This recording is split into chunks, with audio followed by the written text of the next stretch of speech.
Si tu prends de la mélatonine pour mieux dormir, regarde bien cette vidéo. La mélatonine, on la retrouve pratiquement dans tous les compléments alimentaires pour le sommeil. Souvent dans les petits bonbons d'ailleurs. Mais est-ce que la mélatonine est dangereuse? Une analyse fait beaucoup de bruit sur les réseaux sociaux en ce moment, donc on va regarder ça de plus près. L'étude porte sur 130 828 adultes souffrant d'insomnie, dont près de 65 000 utilisaient la mélatonine pendant au moins un an. L'analyse a été présentée lors du congrès de l'American Heart Association. Yeah, je suis américain. Quels sont les résultats? Risque d'insuffisance cardiaque, plus 90%. Risque d'hospitalisation pour insuffisance cardiaque, fois 3,5. Risque de maladie toutes causes confondues, fois 2. Vous comprenez pourquoi cette analyse fait beaucoup de bruit. Mais regardons de plus près cette analyse. L'étude en soi ne prouve pas la causalité entre la mélatonine et les problèmes cardiaques. Il s'agit d'une étude observationnelle. Mais il y a un problème dans l'interprétation de ces analyses. Les personnes ayant des problèmes cardiaques ont généralement des problèmes de sommeil. Et donc, forcément,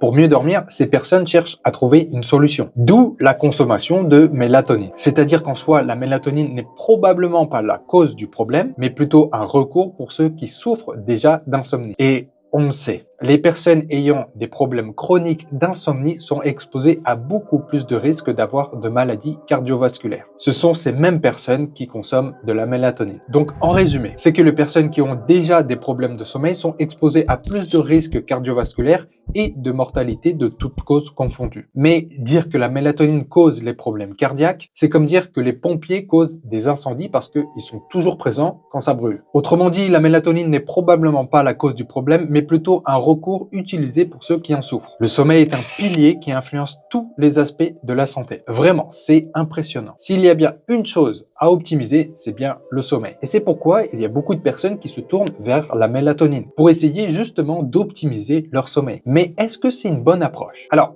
il faut voir la mélatonine comme un déclencheur du cycle du sommeil. Celle qui donne le signal de départ, mais elle ne participe pas réellement à la course. Elle donne le coup de feu.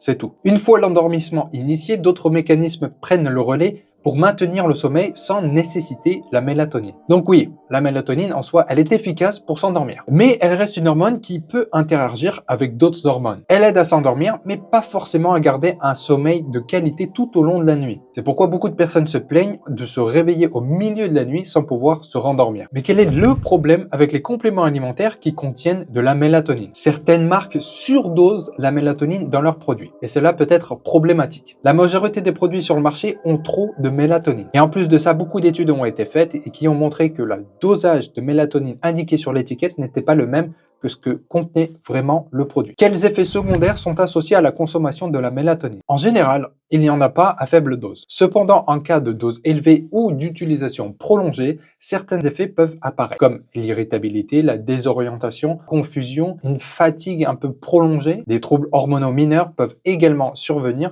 selon le dosage et la durée de la prise. Y a-t-il une alternative à la mélatonine? C'est une question qui revient souvent. Si vous souhaitez arrêter la mélatonine, vers quel complément alimentaire naturel vous tournez? Parmi les alternatives, on a l'apigénine, l'ashwagandha, la L-thénéine, mais également le magnésium ou encore la glycine. Ces compléments ont prouvé leurs bienfaits pour le sommeil. Mais si vous souhaitez en découvrir plus en détail tous les compléments qui ont démontré des réels effets sur la qualité du sommeil, alors regardez cette vidéo, elle vous plaira. Néanmoins, si vous souhaitez tester de nouveaux compléments alimentaires pour améliorer la qualité de votre sommeil, faites-le un par un. Cela permet d'identifier clairement celui ou ceux qui vous conviennent le mieux. En conclusion, la mélatonine n'est pas responsable des problèmes cardiaques et n'augmente pas la mortalité de toutes causes confondues. Elle reste un complément qui peut être utile dans certaines situations, à condition d'être bien dosé. Cependant, la plupart des compléments sur le marché contiennent des doses bien trop élevées de mélatonine. Si vous souhaitez en savoir plus sur les compléments alimentaires qui peuvent optimiser votre qualité du sommeil, alors j'ai une vidéo sur l'apigénine